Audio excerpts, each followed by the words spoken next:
شهر رمضان الذي أنزل فيه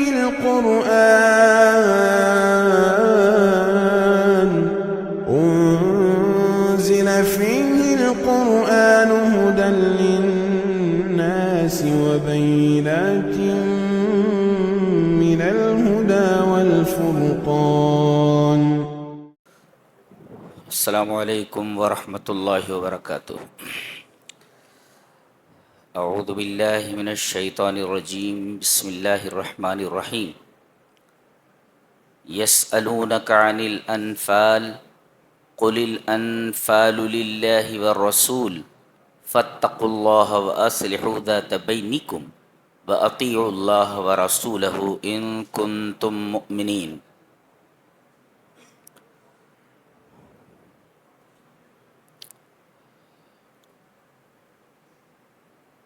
دسویں پارے کی تفسیر کا خلاصہ پیش کیا جا رہا ہے. سورہ انفال چل رہی ہے. یسألونک عن الانفال، اس سورہ کریمہ کا نام ہی انفال ہے.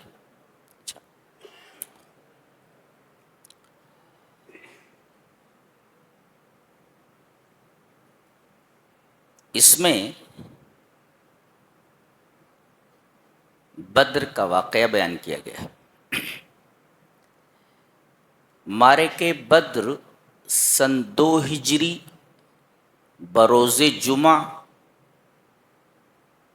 17 رمضان المبارک کو وقوع پذیر ہوا، جس میں صحابہ کرام کی تعداد تقریباً 313 تھی اور مشرکین و کافرین کی تعداد تقریباً 1000 تھی. اللہ تبارک و تعالی نے اس مختصر سی بے سر و سامان جماعت کو ایک مسلح لشکر جرار پر فتح عنایت فرمائی.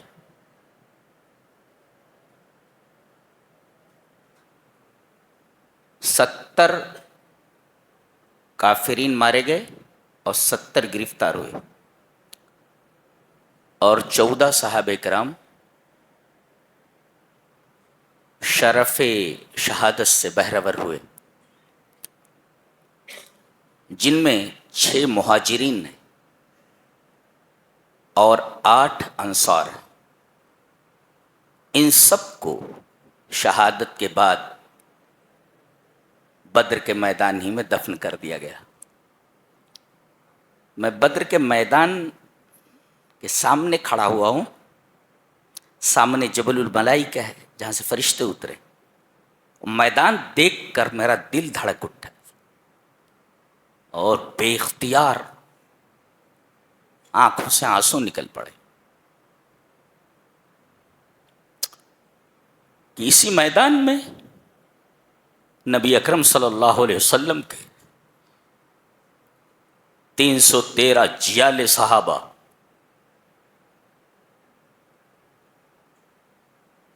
لڑے اور انہوں نے تاریخ کے دھارے کو موڑ دیا. غیر مجر تاریخ، تاریخ کے دھارے کو موڑ دیا. 313 وہ 14 صحابہ اسی میدان میں دفن ہیں سوائے عبیدہ ابن حارث کے. وہ راستے میں لوٹتے وقت شہید ہوئے. زخم زیادہ تھے، لوٹتے وقت راستے ہی میں انہوں نے شہادت پائی. کتنا خون دیا ہے ان لوگوں نے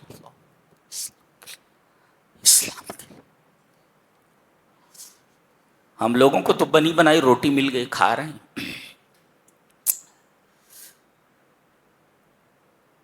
صحابہ کرام نے کتنی قربانیاں دی ہیں. ان قربانیوں کو کسی بھی میزان سے، کسی بھی ترازو سے تولا نہیں جا سکتا. اور نہ اس کا اندازہ کیا جا سکتا ہے.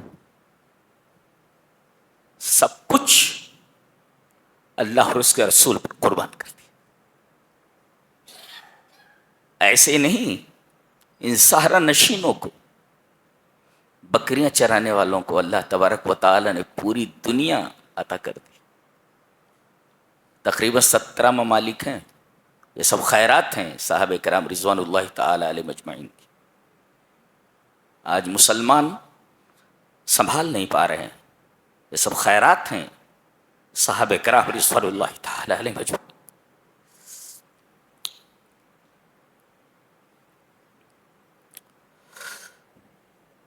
سامنے غالباً اس طرف تبوک کی طرف راستہ گیا ہوا ہے. یہاں ایک ہورڈنگ لگی ہوئی ہے، بڑا سا بورڈ ہے، اس پر تمام شہدائے بدر کے نام لکھے ہوئے ہیں. جی اس میں نے دیکھا کہ ایک صاحب کے کئی لڑکے مارے جا چکے ہیں.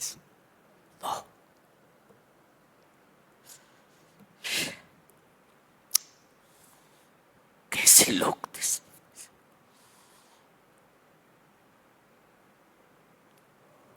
اب یہ جو لڑنے والے تھے ان کے 3 گروپ ہو گئے، 3 جماعتیں ہو گئی. ایک جماعت تو نکل گئی بھاگے ہوئے لوگوں کا، ہزیمت خوردہ لوگوں کا، ہارے ہوئے لوگوں کا تعاقب کرتے ہوئے کہ دوبارہ نہ آ جائیں. بھاگتے ہوئے کافرین کا تعاقب کرتے ہوئے ایک جماعت نکل گئی. ایک دوسری جماعت مال غنیمت جو چھوڑ کر بھاگے تھے ان کو جمع کرنے میں لگ گئی. اور تیسری جماعت جناب محمد رسول اللہ صلی اللہ علیہ وسلم کی حفاظت کے لیے کھڑی ہو گئی، دیوار بن کر کے، کہ کہیں دھوکے سے نبی کو کوئی نقصان نہ پہنچے. 3 جماعتیں. ایک ایک ادا ان کی صحابہ کرام کی عجیب سی لگ رہی ہے، عجیب سی لگ رہی کہ نبی کو کچھ نہ ہو جائے. ایک جماعت نبی کی حفاظت کے لیے کھڑی ہوئی ہے. اب جب سب جمع ہوئے اس پر جھگڑا ہوا، اختلاف ہوا. یہ جو مال غنیمت جمع کرنے والے تھے بولے ہم نے جمع کیا ہے، ہم ہی اس کے حقدار ہیں، کسی اور کو نہیں دیں گے. وہ جماعت جو مفرورین کا تعاقب کر رہی تھی اس نے کہا کہ ہم لوگ بھاگے ہوئے لوگوں کا تعاقب کر رہے تھے، جنگ میں تھے، ہمارا بھی حق ہوتا ہے. اور تیسری جماعت نے کہا کہ ہم تو جناب محمد رسول اللہ صلی اللہ علیہ وسلم کی حفاظت میں سر بکف کھڑے ہوئے تھے، ہمارا بھی حق ہوتا ہے. یہ اختلاف ہوا. آخر میں فیصلہ سنایا گیا، قل الانفال للہ والرسول. یہ جو مال غنیمت ہے اللہ اس کے رسول کا ہے. سب خاموش ہو گئے. تو کہا گیا کہ یہ مال غنیمت یہ اللہ اور اس کے رسول کا ہے. جی معاملہ اسی پر ختم ہو گیا. اب آیت دیکھتے ہیں. یہ لوگ مال غنیمت کے بارے میں سوال کرتے ہیں. قل الانفال للہ والرسول، آپ کہہ دیجئے کہ یہ مال غنیمت اللہ اور اس کے رسول کا ہے. اچھا تو پہلے فاتقوا اللہ، اللہ سے ڈرو. اللہ سے ڈرنے کا مطلب، تقوی اختیار کرنے کا مطلب یہ ہے کہ اللہ نے جن جن چیزوں کا حکم دیا اسے کرو اور جن جن چیزوں سے منع کیا اسے چھوڑ دو. یہ تقوی. وَأَصْلِحُوا ذَاتَ بَيْنِكُمْ، اور آپسی اختلاف کو دور کرو. اگر اختلاف ہو جائے تو اس اختلاف کو ختم کرو.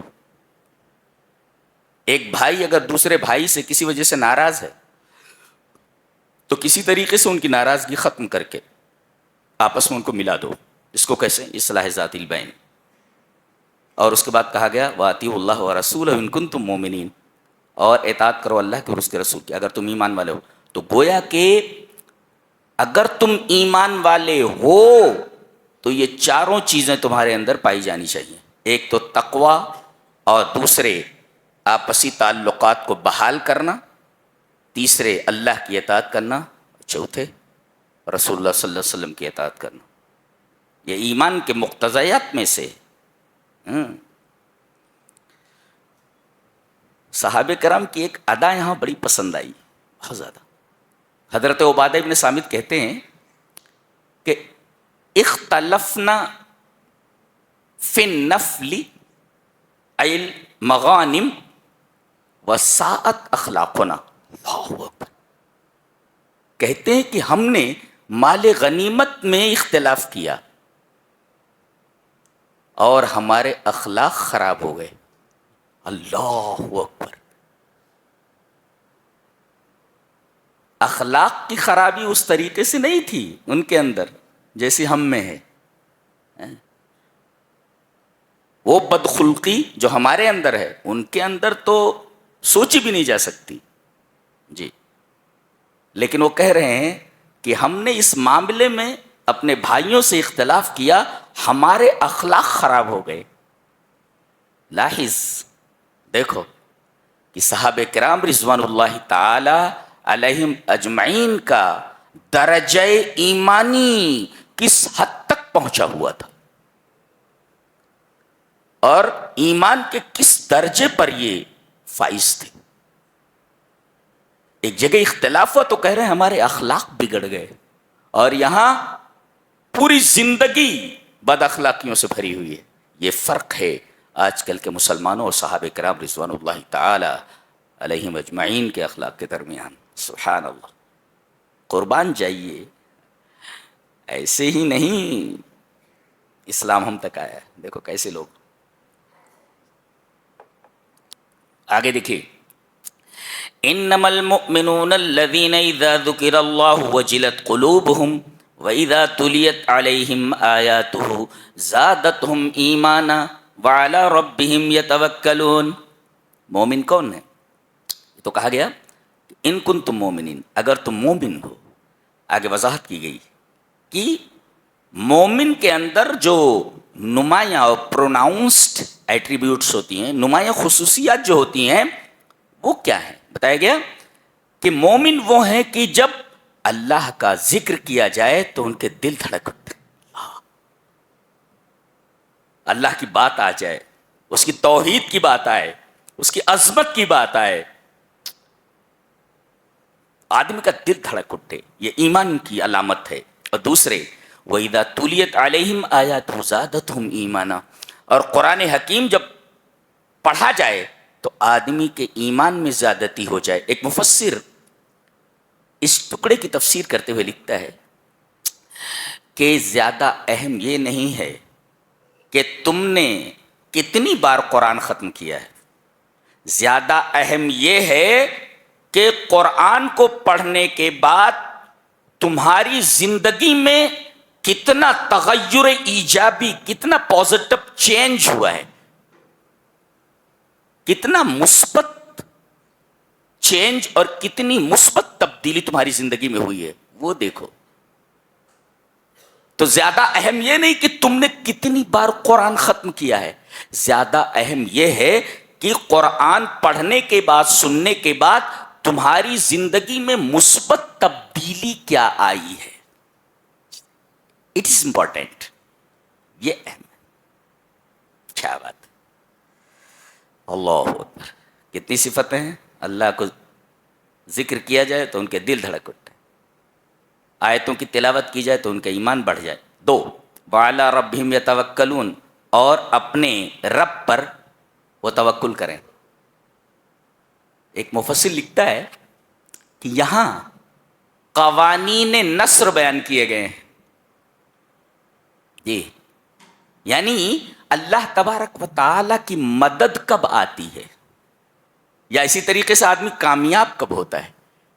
کامیابی کے لیے اور اللہ تبارک و تعالی کی مدد کے لیے آنے کے لیے کون سے قوانین اور کون سے اصول کار فرما ہوتے ہیں. کہا کہ 2 چیزیں ہیں. ایک تو یہ یقین کہ ومن نصر الا من عند اللہ, کہ فتح ہوتی ہے, مدد آتی ہے, کامیابی ملتی ہے اللہ تبارک و تعالی کی طرف سے. کتنا فرق ہے دیکھیے. ایک MBBS کے طالب علم سے پوچھا گیا, سنا ہے کہ آپ نے اچھے نمبرات لیے ہیں اور آپ MBBS میں داخلے کے لیے اس کے لائق ہو گئے ہیں. اللہ کا شکر ادا کیجیے. اب وہ یہ بولے کہ اس میں اللہ کہاں سے آ گیا؟ میں نے رات دن محنت کی ہے, میں نے کتابیں کھنگالی ہیں, رات دن ایک کیا ہے, اس میں اللہ کہاں سے آ گیا؟ یہ دیکھیے, کامیابی جو ملتی ہے نا وہ یقین ہو کہ یہ اللہ کی طرف سے ملی ہے. تو قوانین نصر کیا ہے؟ ایک تو یہ یقین کہ مدد اللہ کی طرف سے آتی ہے ایک, اور دوسرے اعداد القوہ, آپ طاقت تیار کریں. جی آپ کے پاس قوت ہونی چاہیے, بس قوت ہونی چاہیے. یہ دو چیزیں ہیں قوانین نصر میں سے. یہ دو قوانین بہت ضروری ہیں مدد کے لیے, مدد آنے کے لیے, کامیابی کے لیے. یہ یاد رکھیں ہمیشہ.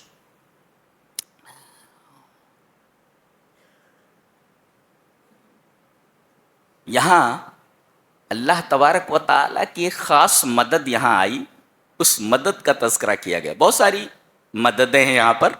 ایک تو فرشتے آئے ہیں جی, اور دوسرے یہ کہ اللہ تبارک و تعالیٰ نے ان کے اوپر ایک رحمت نازل فرمائی. کیا کہ بارش برسا دی. تھکے ہوئے تھے, گرد و غبار سے اٹے ہوئے تھے, ایک دم فریش ہو گئے. اچھا, اور دوسرا فائدہ یہ ہوا کہ یہ لوگ ریتیلی جگہ پر ٹھہرے ہوئے تھے, جس کی وجہ سے ریت جو ہے وہ جم گئی اور اس پر قدم رکھنا اور آگے بڑھنا آسان ہو گیا. اور مشرکین جس جگہ فروکش تھے, جس جگہ ٹھہرے ہوئے تھے, وہاں پر کیچڑ ہو گیا. اللہ کی طرف سے یہ مدد آئی. اور تیسری اونگ آ گئی. اونگ جس کو کہتے ہیں اذ یغشیکم النعاس امنۃ منہ, ان کو اونگ آ گئی, تھوڑی سی اونگ آئی جس سے طبیعت فریش ہو گئی. جی آدمی تھکا ہوا ہو, تھوڑی سی نیند آ جائے تو فریش ہو جاتا ہے. تو ایک تو اللہ کی طرف سے پانی نازل ہوا, یہ اللہ کی طرف سے مدد, اور دوسرے انہیں اونگ آ گئی. اور یہاں کہا گیا کہ امن اور امنا میں فرق ہے. امن کہتے ہیں کہ الطمانینۃ مع زوال الخوف, خوف ختم ہو جائے اس کے بعد جو اطمینان حاصل ہوتا ہے اسے کہتے ہیں امن.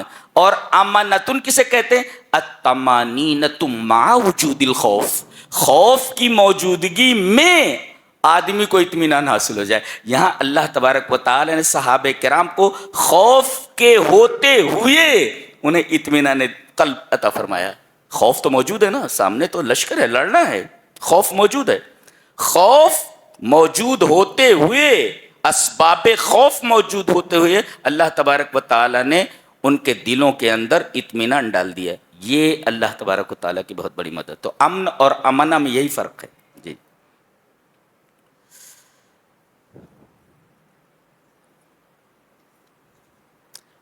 اور نبی کریم صلی اللہ علیہ وسلم کے لیے تھوڑی اونچائی کے اوپر ایک چھپر ڈال دیا گیا تھا, جہاں حضرت صدیق آپ کے ساتھ ہیں اور آپ دعا فرما رہے ہیں کہ اے اللہ, یہ مختصر سی جماعت آج اس میدان میں جمع ہے, اگر یہ آج ہلاک کر دی گئی تو قیامت تک روئے زمین پر تیرا کوئی نام لیوا نہیں رہے گا.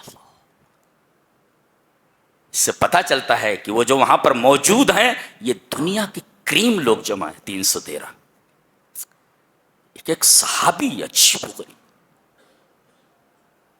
اے اللہ, اگر یہ مختصر سی جماعت یہاں ہلاک کر دی گئی, مار دی گئی, تو قیامت تک روئے زمین کے اوپر تیرا کوئی نام لیوا باقی نہیں رہے گا. جس سے پتا چلتا ہے کہ اس میں ایک ایک صحابی, اللہ اکبر, دنیا کے کریم لوگ جمع ہیں یہاں پہ, کریم لوگ جنہوں نے تاریخ کے دھارے کو موڑ دیا. نہیں تو نبی کریم صلی اللہ علیہ وسلم ایسا نہ فرماتے, اگر یہ مختصر سی جماعت یہاں مار دی گئی تو قیامت تک تیرا کوئی نام لیوا نہیں رہے گا. تو گویا کہ ہم جڑے ہوئے ہیں صحابہ سے. اسلام ایسے نہیں پہنچا ہے ہمارے پاس, گویا کہ ہمارا ایک گہرا تعلق اس جماعت کے ساتھ ہے. واجب الاتباع ہیں صحابہ کرام, بہت عظیم الشان گروہ ہے یہ, اور جن سے محبت جزو ایمان ہے. یہ معمولی لوگ نہیں ہیں، کریم لوگ جمع ہیں میدان. آپ تصور کریں تو صرف آپ کا دل دھڑکے گا اور آنکھوں سے آنسو رواں ہو جائے. سمجھ میں آ رہا ہے یہ. اور اس کے بعد نبی کریم صلی اللہ علیہ وسلم چھپر جہاں لگا ہوا تھا اس سے باہر نکلے. اللہ تبارک و تعالیٰ نے آپ سے کہا کہ آپ مٹھی بھر ریت اٹھائیں اور مشرکین کی طرف پھینک دیں. آپ نے مٹھی بھر ریت اٹھائی اور مشرکین کی طرف یہ کہہ کر پھینکی شاہت الوجوہ، چہرے خراب ہو جائیں. نبی کریم صلی اللہ علیہ وسلم نے اخذ حفنۃ من تراب، مٹھی بھر مٹی اٹھائی اور مشرکین کی طرف پھینک دی یہ کہہ کر کے چہرے خراب ہوں. اللہ تبارک و تعالیٰ نے ہر مشرک کی آنکھ میں یہ ریت پہنچا دی. یہ بھی اللہ تبارک و تعالیٰ کی مدد. اور یہاں کہا جا رہا ہے فَلَمْ تَقْتُلُوهُمْ وَلَكِنَّ اللَّهَ قَتَلَهُمْ، تم نے انہیں قتل نہیں کیا، اللہ نے قتل کیا. یہ تو مدد ہے اللہ کی. دیکھ رہے ہو، فَلَمْ تَقْتُلُوهُمْ، تم نے کفار مشرکین کو قتل نہیں کیا، وَلَكِنَّ اللَّهَ قَتَلَهُمْ، اللہ نے قتل کیا. وَمَا رَمَيْتَ إِذْ رَمَيْتَ وَلَكِنَّ اللَّهَ رَمَى، آپ نے یہ جو مٹھی پر ریت پھینکی ہے یہ آپ نے نہیں پھینکی ہے، اللہ نے یہ ریت پھینکی. آپ نے تو صرف ڈالا ہے، اللہ تبارک و تعالیٰ نے پہنچایا ہے. پتہ یہ چلا کہ ان الفاعل الحقیقی هو اللہ، فاعل حقیقی اللہ ہے. وَإِنَّ مَا سِوَاهُ وَسَائِطْ لَا تَأْثِيرَ لَهَا بِدُونِ اللَّهِ، اور اس کے علاوہ جتنی بھی چیزیں ہیں وہ واسطے ہیں، ان واسطوں کے اندر تاثیر پیدا ہو ہی نہیں سکتی جب تک اللہ ان کے اندر تاثیر پیدا نہ کرے. آپ کتنے بھی اسباب اختیار کر لیں، اگر سبب کے اندر اللہ تاثیر نہ ڈالے تو یہ اسباب کسی کام نہیں آ سکتے. دوا میں اگر اللہ شفا کی تاثیر نہ ڈالے دوائیں بے اثر ہوں گی. تو فاعل حقیقی اللہ، اس کے علاوہ جتنی بھی چیزیں ہیں سب وسائط ہیں، اسباب ہیں، وسائل ہیں. اور ان وسائط میں تاثیر اس وقت تک پیدا نہیں ہو سکتی جب تک کہ اللہ ان وسائط کے اندر، ان واسطوں کے اندر تاثیر پیدا نہ کرے. بہت سارے لوگوں کو سانپ کاٹ لیتے ہیں، زہریلے سانپ، آدمی مرتا نہیں. زہر کھا لیا مرتا نہیں، اس لیے کہ اللہ تبارک و تعالیٰ نے اس سبب کے اندر وہ تاثیر نہیں رکھی کہ فوراً اسے موت آ جائے. ہاں یہ یاد رکھے. تو فاعل حقیقی کون؟ اچھی طرح دل میں بٹھاؤ، اللہ. اور یہ جو واسطے ہیں جو ہم اختیار کرتے ہیں، یہ وسائط اس وقت تک مؤثر نہیں ہو سکتے، ان میں اس وقت تک تاثیر نہیں آ سکتی جب تک کہ اللہ ان وسائط اور اسباب میں تاثیر نہ ڈالے. نشین کرو، یہ بتائے گا تم نے قتل نہیں کیا، اللہ نے قتل کیا. تم نے مٹھی پر ریت نہیں پھینکی، اللہ نے پھینکی ہے. یہ مطلب ہوا جو میں نے ابھی سمجھایا. اس کے بعد فرمایا گیا یا ایھا الذین آمنوا اطیعوا اللہ ورسولہ ولا تولوا عنہ وانتم تسمعون. نبی کی بات سننے کے بعد پیٹھ پھیرنے کا سوال ہی پیدا نہیں ہوتا. آپ صرف اطاعت کریں گے، آپ صرف اطاعت کریں گے نبی کی بات آ جائے تو.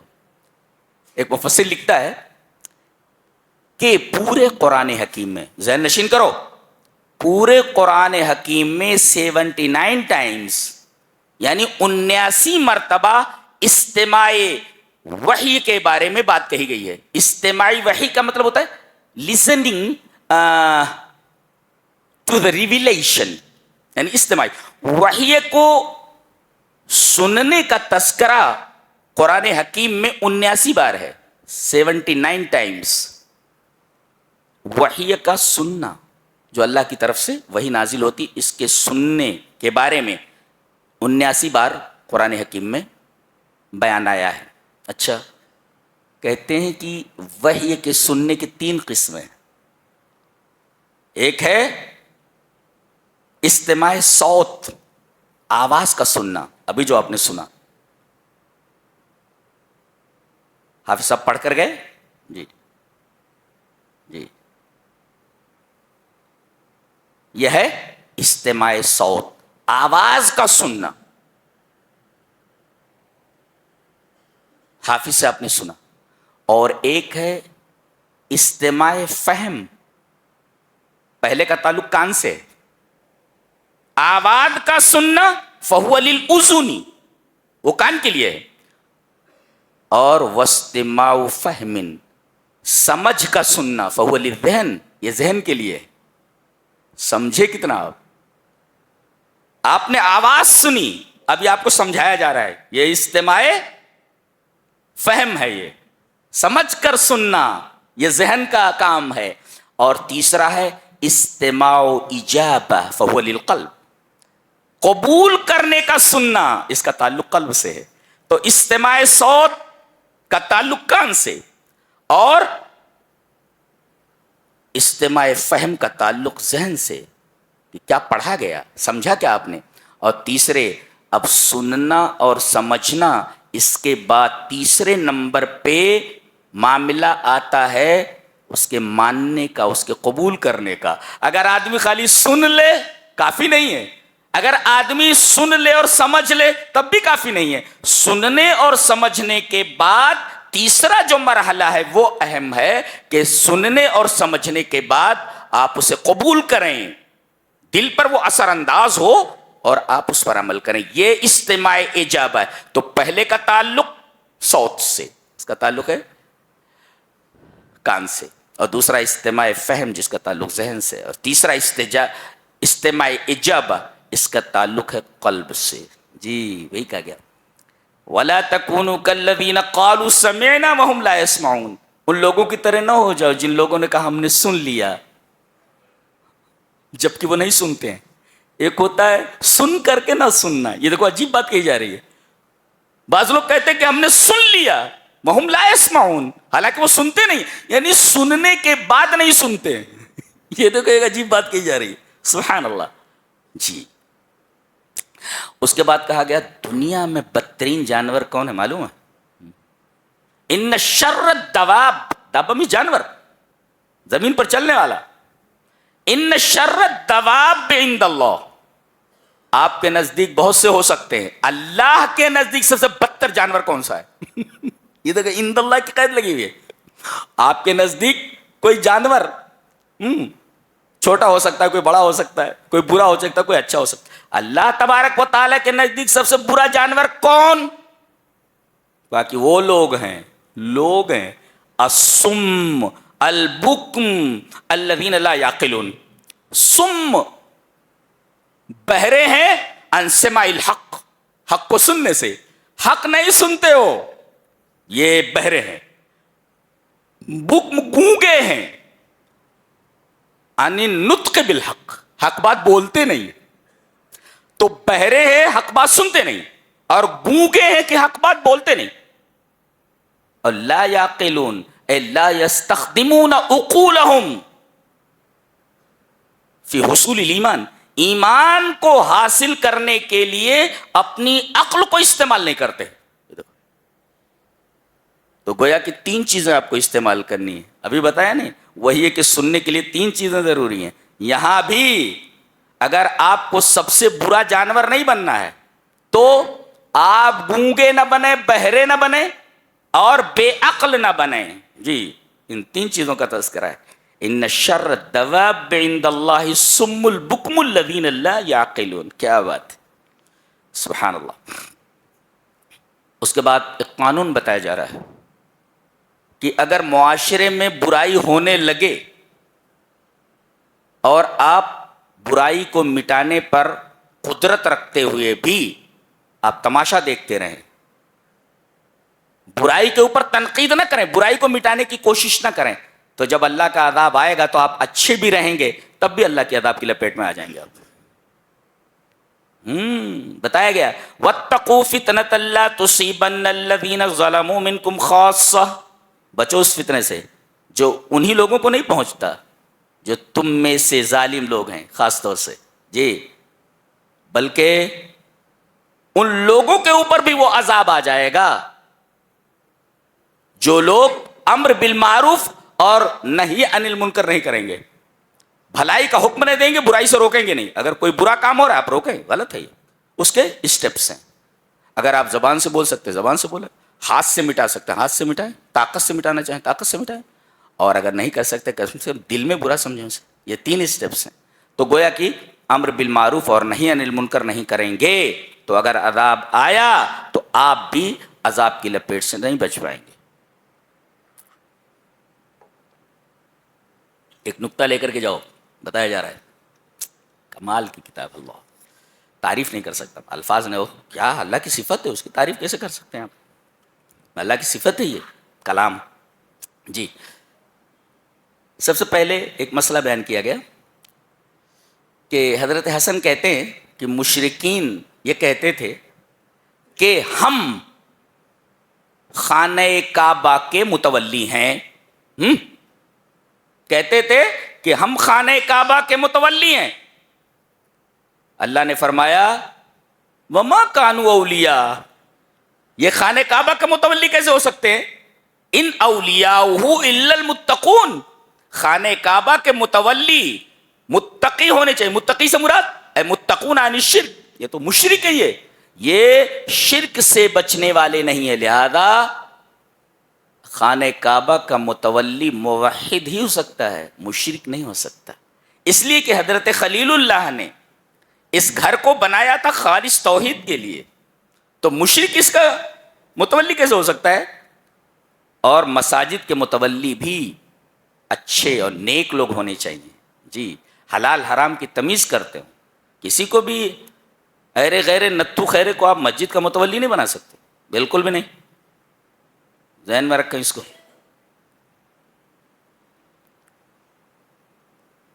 اس کے بعد ایک بڑی پیاری بات کہی جا رہی ہے. متوجہ ہیں؟ اس لیے بات بڑی اہم ہے. وما کان اللہ لیعذبہم وانت فیہم وما کان اللہ معذبہم وہم یستغفرون. اللہ ہرگز یہ نہیں کرے گا کیا؟ تمہیں عذاب نہیں دے گا اس حال میں کہ آپ ان کے درمیان ہیں. اے کوئی کہے کہ سیرت پر تقریر کرنی ہے، یہ آیت کافی ہے. جی اور اللہ عذاب نہیں دینے والا ہے ان کو جو استغفار کرتے ہیں. قال بعض السلف، بعض سلف نے کہا کہ اللہ تعالیٰ نے مومنین کے لیے 2 امان رکھے ہیں. دو امان رکھے ہیں. ایک وجود النبی صلی اللہ علیہ وسلم، نبی کریم صلی اللہ علیہ وسلم کا وجود مبارک، اور دوسرے استغفار. کہتے پہلا تو چلا گیا، پہلا امان چلا گیا، نبی کریم صلی اللہ علیہ وسلم اس دنیا سے چلے گئے.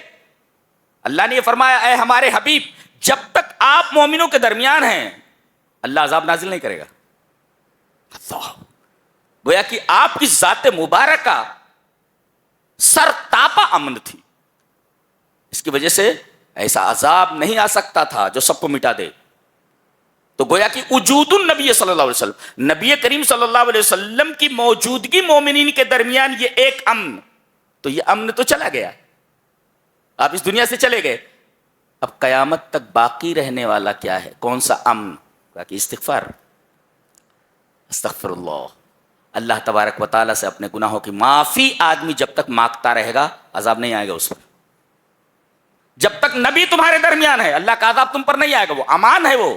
اور نبی کے چلے جانے کے بعد اب ایک چیز رہے گی، دوسرا امان قیامت تک کے لیے، کیا؟ استغفار. وما کان اللہ معذبہم وہم یستغفرون. اللہ تبارک و تعالیٰ ان کو عذاب نہیں دے سکتا اس حال میں کہ وہ اللہ سے اپنے گناہوں کی معافی طلب کرتے ہوں. لہذا استغفر اللہ، اللہ سے استغفار کو لازم پکڑیں. بہت بڑا نکتہ ہے یہ، بہت بڑا نکتہ ہے ہم جیسے گنہگاروں کے لیے. اس کے بعد میدان بدر کے اندر اللہ تبارک و تعالیٰ کی ایک مدد کا تذکرہ ہے. فوجیں آمنے سامنے آ گئی. التقل جمعان، دونوں جماعتیں آمنے سامنے آ گئی.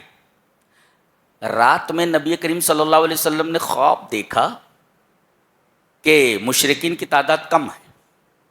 صحابہ کرام کو اپنا خواب بتا دیا.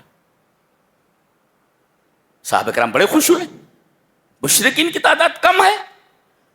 تو جب یہ سنا کہ مشرکین کی تعداد کم ہے تو ان کے دل مضبوط ہو گئے، اور مشرکین کا جو رعب فطری طور پر ان کے دلوں کے اوپر چھایا ہوا تھا وہ روب ختم ہو گیا، یہ فائدہ ہوا۔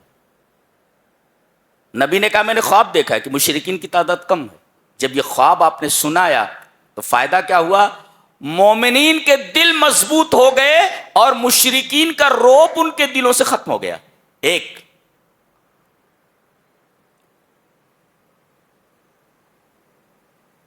فوجیں جب آمنے سامنے ہوئی تو ایک اور منظر سامنے آیا۔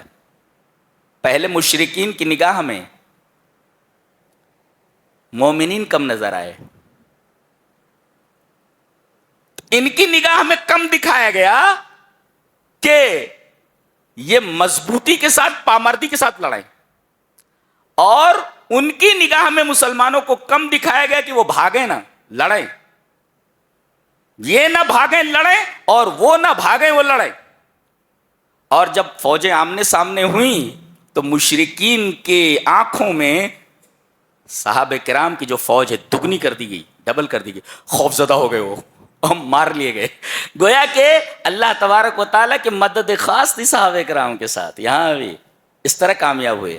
بالکل اللہ نے صحیح فرمایا، اور اس سے سچا کون ہو سکتا ہے کہ فلم تقتلوہم ولکن اللہ قتلہم، تم نے قتل نہیں کیا، اللہ نے قتل کیا ان کو۔ دیکھ رہے ہو، ایک ہی چیز ہے مگر نتیجے دو ہیں۔ گویا کہ اگر چیز ایک ہو تو اللہ کئی نتائج اس سے پیدا کر سکتا ہے، اور یہ ہم پہلے پارے میں پڑھ چکے ہیں۔ پتھر ایک ہے، چشمے 12 نکل، عصا ایک ہے، پتھر بھی ایک ہے، ایک چیز کو ایک چیز کے اوپر مارا گیا، 12 چیزیں نکل آئیں۔ تو اللہ ایک چیز سے کئی نتیجے پیدا کر سکتا ہے، وہ ہر چیز پر قادر ہے۔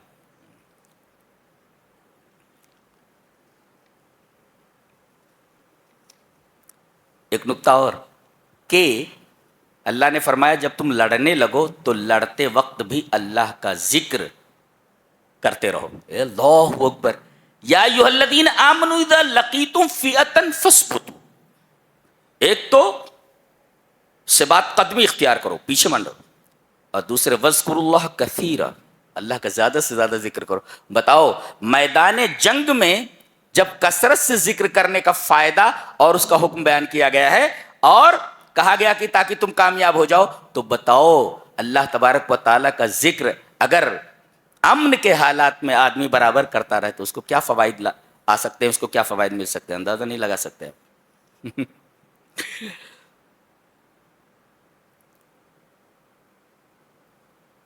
مشرکین گھبرائے ہوئے تھے، وہ لڑنا نہیں چاہتے تھے، لڑنا نہیں چاہتے تھے، اس لیے کہ ان کا مقصد حل ہو گیا نا۔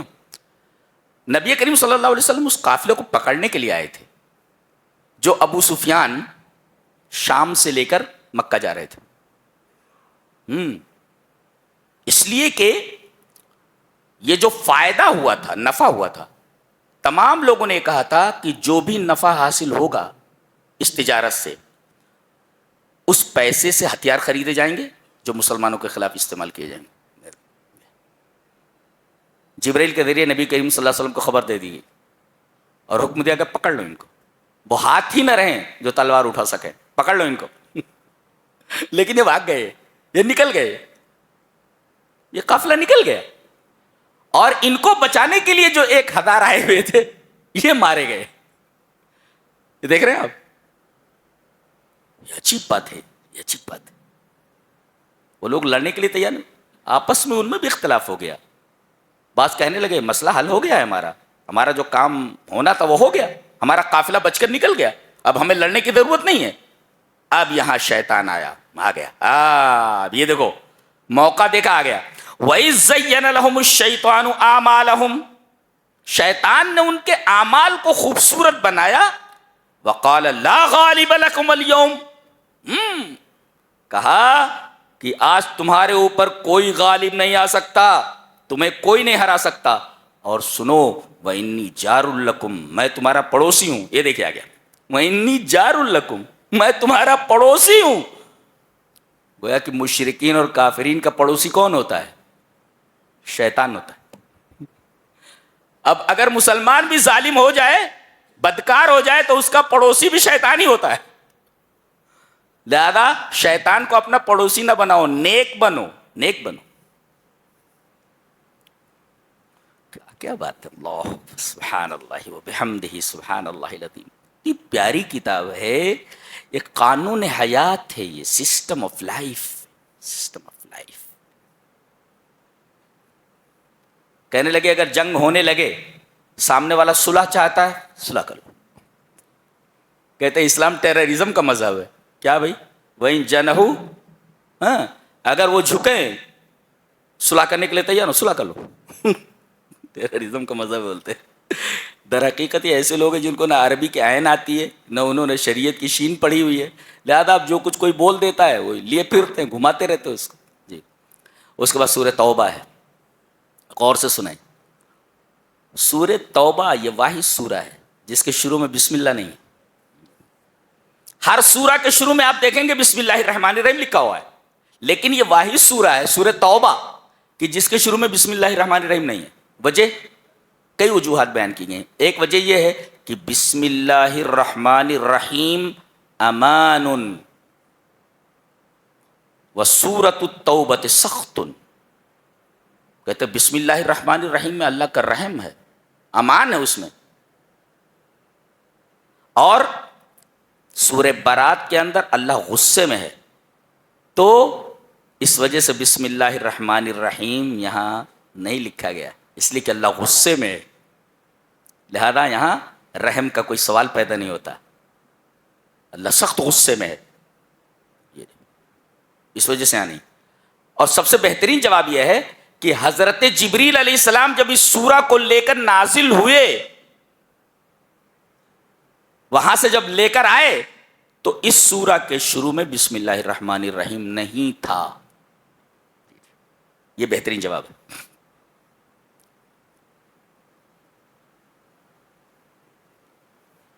اس کا پس منظر یہ ہے کہ سن 9 ہجری کے اندر نبی کریم صلی اللہ علیہ وسلم نے حضرت ابو بکر رضی اللہ تعالی عنہ کو امیر حج بنا کر مکہ روانہ کیا کہ آپ کی امارت میں مسلمان حج کریں گے.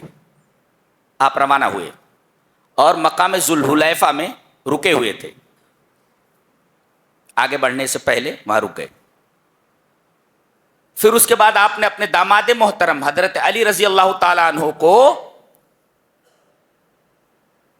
یہ سورہ برأت کے کچھ احکام دے کر کے بھیجا. کہا کہ ان کی امارت کے اندر مسلمان حج کریں گے اور تم وہاں پر یہ چیزیں سنا دینا. آپ کا کام ہے سنانا اور ان کا کام ہے امارت، کہ ان کی امارت میں لوگ حج کریں گے. ٹھیک ہے، ان کی امارت میں حج کریں گے. تو سمجھ میں آئے یہ کیا لے کر گئے تھے. بتاتے 4 چیزیں انہیں بیان کرنی تھی، 4 چیزوں کا اعلان کرنا تھا حضرت علی کو. کیا؟ کہ آج سے ننگا ہو کر کے کوئی آدمی خانہ کعبہ کا طواف نہیں کرے گا. اللہ یطوف البیت عریان، کوئی بھی ننگا ہو کر کے، پہلے ننگے ہو کر کے طواف کرتے تھے، عورتیں بھی ننگی ہو کر کے کرتی تھی. کہا گیا کہ آج کے بعد سے کوئی خانہ کعبہ کا طواف ننگا ہو کر کے نہیں کرے گا. ایک اعلان کر دیا گیا. اور دوسرا اعلان یہ تھا کہ اس سال کے بعد بعد یومہم ھذا، اس سال کے بعد کوئی بھی مشرک حدود حرم میں داخل نہیں ہوگا. یہ اعلان کر دو. اور تیسرے یہ اعلان کر دو کہ ایمان والوں کے علاوہ کوئی جنت میں نہیں جائے گا. اور چوتھا اعلان یہ کر دو کہ جن سے ہمارا معاہدہ ہے تو معاہدے کی مدت کا ہم پاس کریں گے، تب تک ہم رکے رہیں گے، ہم ان سے جنگ نہیں کریں گے.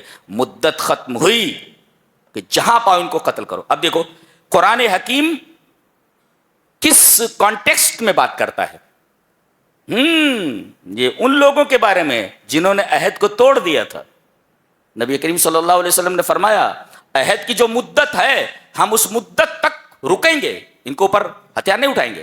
لیکن جیسے ہی مدت پوری ہوگی ان لوگوں نے عہد کو توڑا ہے، لہذا جہاں ان کو پاؤ قتل کرو. اب یہ کہتے ہیں کہ دیکھو قرآن ذات پات کی بات کرتا ہے، قرآن ٹیررزم کی بات کرتا ہے کہ جہاں بھی غیر مسلم ملے اس کو قتل کر دو. ارے بھائی اس کا کانٹیکسٹ ہی دوسرا ہے، یہ کانٹیکسٹ ہی دوسرا ہے. یہ ان لوگوں کے لیے ہے جن لوگوں نے عہد کو توڑ دیا تھا، عہد شکنی کی تھی، ان کے بارے میں اسی وجہ سے کہا گیا فَإِذَا انسَلَخَ الْأَشْهُرُ الْحُرُمُ، جب حرام کے مہینے ختم ہو جائیں فَاقْتُلُوا الْمُشْرِكِينَ حَيْثُ وَجَدتُّمُوهُمْ، تو جب مشرک کو جہاں پاؤ قتل کرو. دیکھو جب حرام کے مہینے ختم ہو جائیں، یہ کانٹیکسٹ بتاتا ہے کہ یہاں پر جب حرام کے مہینے ختم، حرام کے مہینے کون کون سے ہیں؟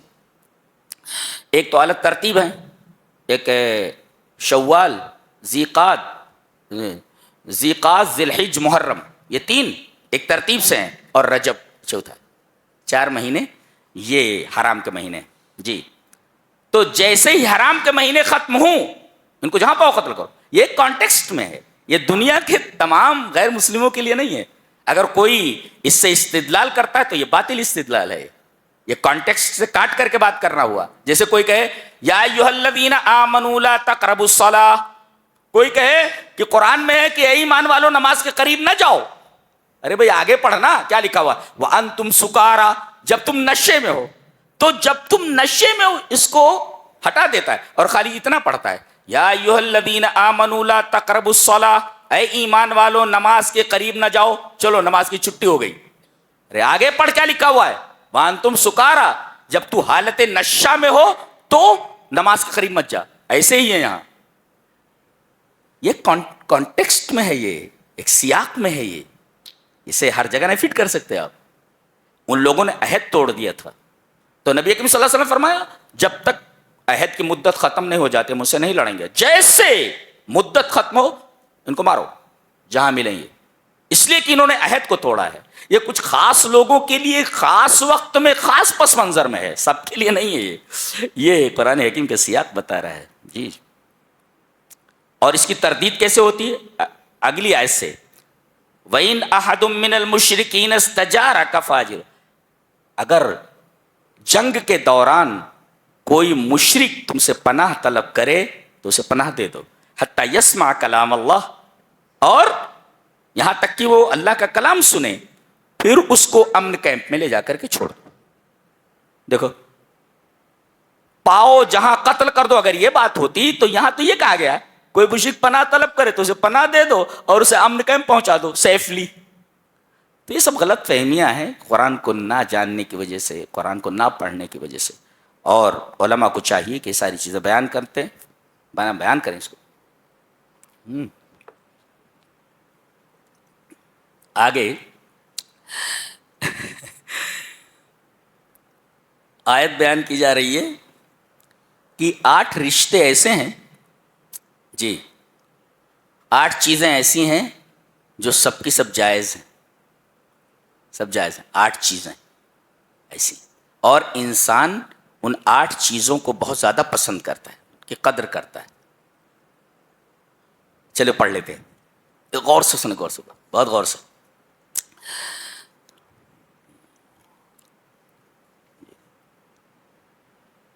قل ان كان آباؤكم وابناؤكم واخوانكم وازواجكم وعشيرتكم واموال اقترفتموها وتجارة تخشون كسادها ومساكن ترضونها احب اليكم من الله ورسوله وجهاد في سبيله.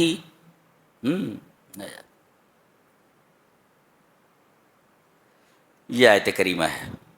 آپ ان سے کہہ دیجئے کہ ان کان آباؤکم، آپ کے باپ دادا،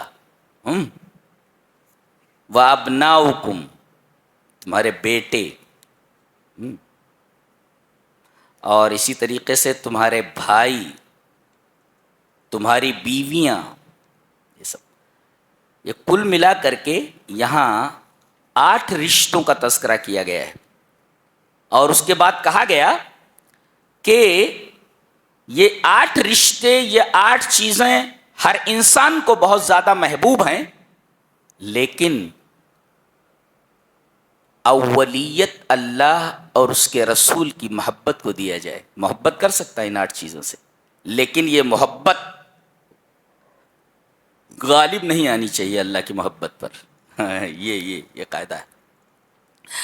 اجازت دی ہے کہ آپ آدمی باپ سے محبت کر سکتا ہے، بیوی سے محبت کر سکتا ہے. جی تو ترتیب کیا ہے؟ آباؤکم باپ دادا، ابناؤکم بیٹے، اخوانکم بھائی، وازواجکم بیویاں، وعشیرتکم تمہارا خاندان، واموال اقترفتموها اور وہ مال جو تم نے جمع کر کے رکھا ہوا ہے، ومساکن ترضونها اور وہ مکان جسے تم بڑی محنت سے بناتے ہو اور خوش ہوتے ہو دیکھ دیکھ کر کے. اگر یہ سب زیادہ محبوب ہو جائیں تمہارے نزدیک اللہ اور اس کے رسول سے تو انتظار کرو کہ اللہ تبارک تعالیٰ کا عذاب تمہارے اوپر آ جائے. دیکھو اجازت ہے، ان 8 رشتوں سے محبت کرنا جائز ہے، لیکن ان 8 رشتوں کی محبت اللہ اور اس کے رسول کی محبت پر غالب اگر آ جائے تو پھر اللہ کے عذاب کا انتظار کرو.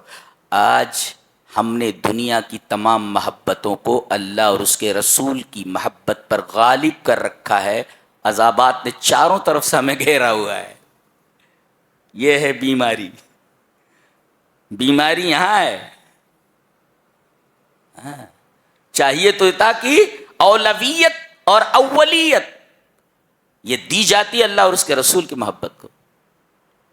ہم نے تو ثانوی درجے پر رکھ دیا ہے اللہ اور اس کے رسول کی محبت.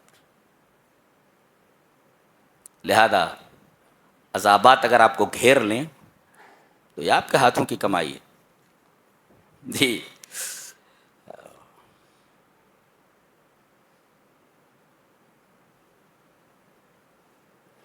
بتایا گیا کہ اللہ تبارک و تعالیٰ کی مدد اصل ہے. نبی کریم صلی اللہ علیہ وسلم کو پکڑنے کے لیے بہت زیادہ اونٹوں کا اعلان کیا گیا تھا کہ ان کو پکڑ کر کے کوئی لائے. آپ غار ثور میں چھپے ہوئے تھے حضرت صدیق کے ساتھ. یہ لوگ تلاش کرتے کرتے وہاں پہنچ گئے تھے.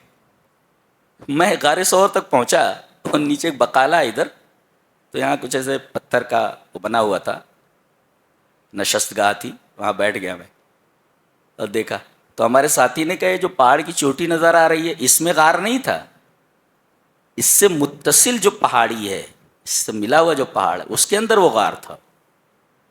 اللہ کہہ رہے تھے ایک دفعہ میں وہاں تک گیا تھا 7 دن تک مسلسل سوتا رہا ہوں، اتنا تھک گیا تھا. ہم لوگ کیسے چڑھ سکتے غار ثور جو جی.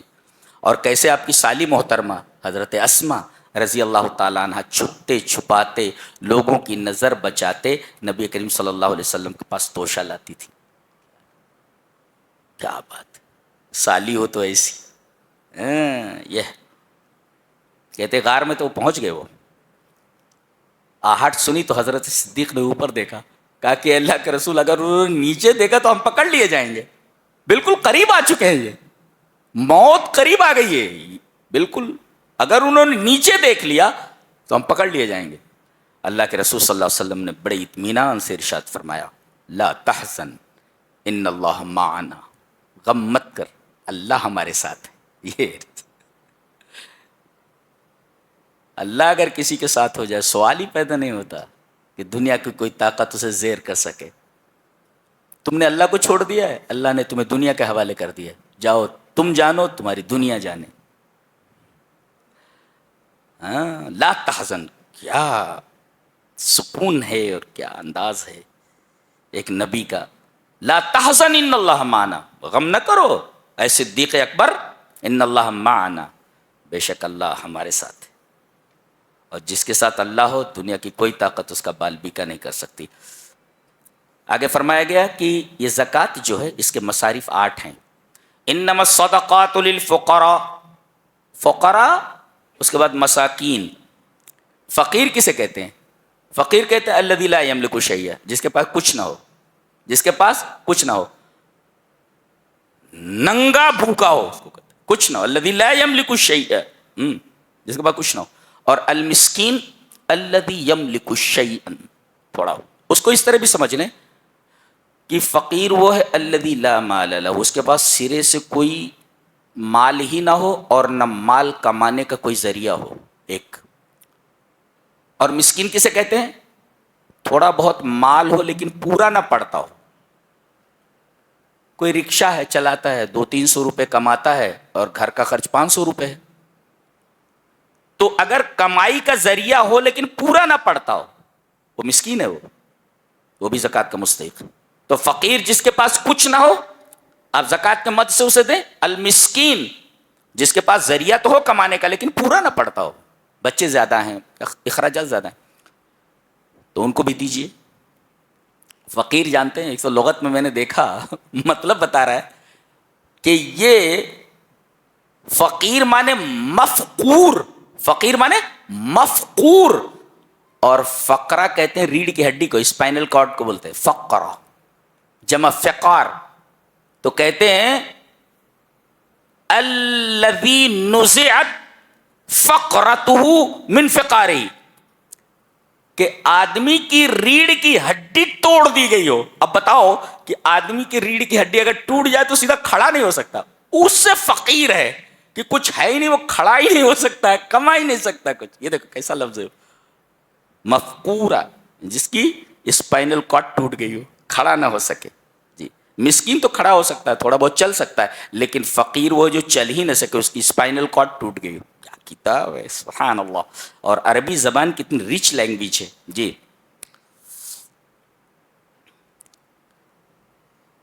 یہ واحد کتاب ہے دنیا کی کہ آپ کی جتنی بھی بار پڑھیں آپ کو ایسا لگے گا جیسے جس آیت سے آپ گزرے ہیں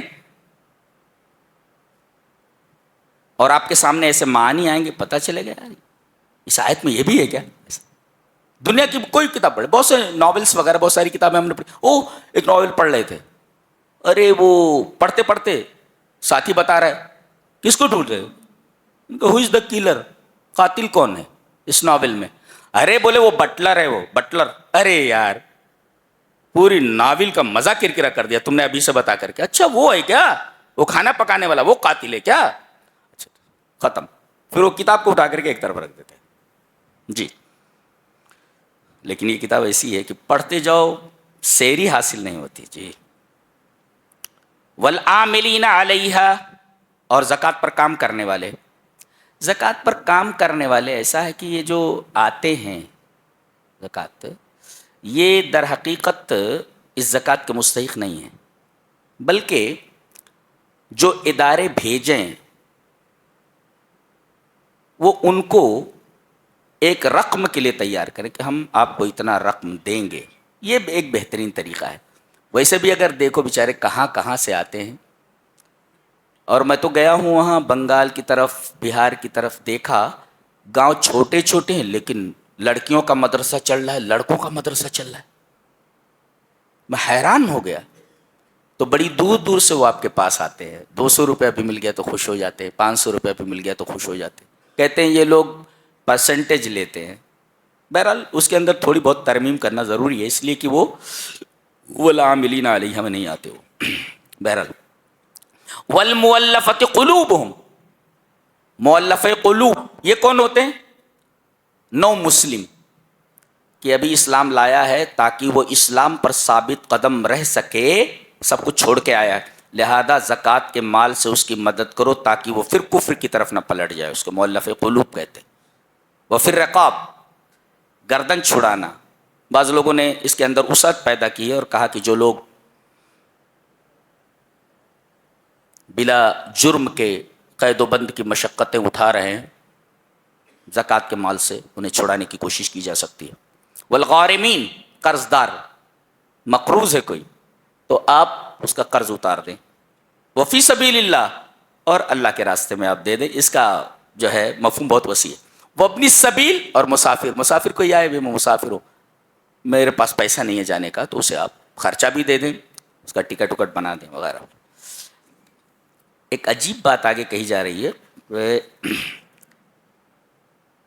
عبداللہ ابن ابی, یہ رئیس المنافقین ہے, منافقوں کا سردار, یہ مر گیا. جی, اسی نے اما عائشہ رضی اللہ تعالی عنہا کے اوپر تہمت لگائی تھی. جی, ان کے جو بیٹے تھے, اس کا جو بیٹا تھا عبداللہ, وہ صحابی ہیں, وہ صحابی ہیں. جب یہ مر گیا تو نبی کے پاس آئے. یہ تو بظاہر مسلمان ہی تھا نا, اپنے آپ کو مسلمان کہتا تھا لیکن تھا منافق. تو ان کے بیٹے عبداللہ آئے, کہا کہ اللہ کے رسول ایک گزارش ہے. کہا کیا؟ کفن کے لیے آپ اپنا کرتے مبارک دے دیں. ٹھیک ہے لے جاؤ. نہلا دھلا کر کے اس کو نبی کریم صلی اللہ علیہ وسلم کا جبہ پہنا دیا گیا کفن کے طور پر. اور اس کے بعد آئے, کہا کہ اللہ کے رسول ایک اور درخواست ہے. کہا کہ کیا؟ کہا کہ نماز جنازہ پڑھا دیں. کہا ٹھیک ہے چلو. اتنا رحیم ہوتا ہے نبی اللہ.